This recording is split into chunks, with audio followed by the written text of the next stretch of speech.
Hey y'all. So here we are on, what is it? It's March 14th, which would have been day 15 of writing. It's actually going to be kind of day 14. So I just wrote about 15 or 20 pages on my other project that I need to divert to, which is, funnily enough, Law Abiding Citizen. I'll explain all that to you in time, but that's an interesting story as well.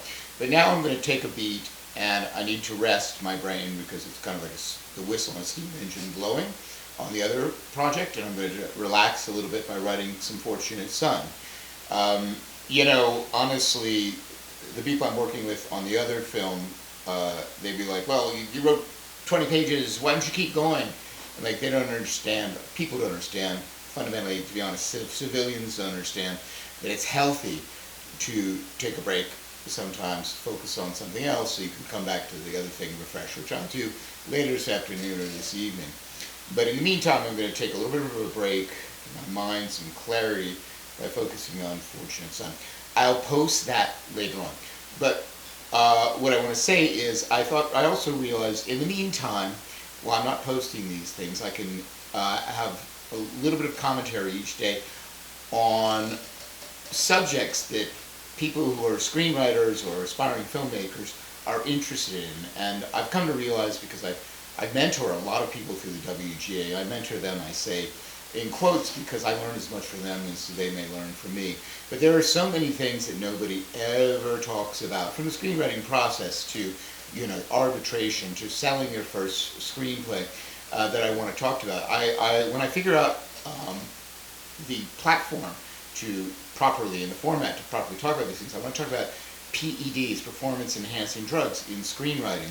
There's so many interesting things that I'm pretty sure nobody's ever talked about. And I've been doing this for a long time, 4 decades now, and I've been in a lot of rooms and I've seen a lot of things, and I realize there's a lot of things that people out there want to know. And by the way, if there's something particularly, that fits into a small box that, on a daily basis you would like me to speak to, put it in the comments and I'll get to it, in a matter of days or so, and it will be noted. So anyway, today, really briefly, I'll talk about first pages. So first pages to me are really important. Sometimes I spend hours and hours on first pages, doing everything I can to get one idea, single idea, into a first page without any spillover whatsoever into the second page. Because the entire point of the first page is to get people to read the second page. But it's more than just that. In the first page, you want to encapsulate everything that the movie is about. You want primarily the tone. This I would not do if I were writing a costume drama. I wouldn't worry about the first page. But in a genre film, whether it's action or maybe even comedy, you want it to be the first page, because when they hit the end of that first page, you kind of want that pwah, pwah, pwah moment, like, oh fuck, I've really got to continue this. This is awesome. This is funny. So I put a lot of work into the first page. And I'll say this to you. The first page should not have the informational. It should be tonal. Tonal. You want to set the audience up for the tone of the movie you want. It's like a De Palma movie. The first page will be, someone being murdered in a really interesting way, but you realize instantly what exactly you're in for. A great first page is Shane Black's Long Kiss Goodnight, one of the great first pages of all time. Exactly the tone. It engages you. You're in. You're like, whoa, I'm turning the page. Every subsequent page needs being about turning the page, but the first page is the page that lights the fire to get them turning page after page. I've selected here's the first page from a script I wrote called Edwin A. Salt, which was ultimately turned into Salt, which is a great example, I think. Here it is on the screen. Wait, here we go. So this was, as you can see, it's simply people saying Verizon singular, Verizon singular. They're talking about self-service, right?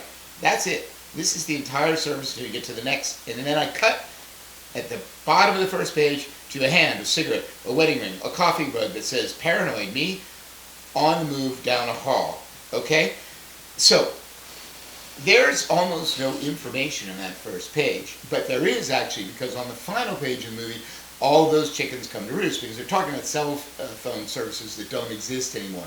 So I could use them, but a missile ends up honing in on one of those guys, who turns out to be the bad guy, his cell phone service. So that really comes home to roost.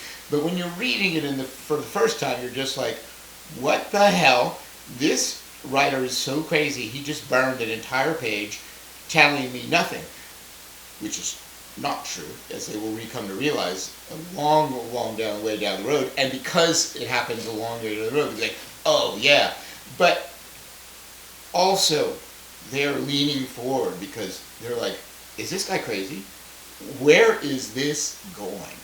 And because it's one full page and then it cuts immediately to actual legitimate familiar screenwriting, they're like, wait a minute, does he possibly know something that we don't know? Maybe he's not crazy. So anyway, this is my exegesis today on first pages. So important. Set up the tone.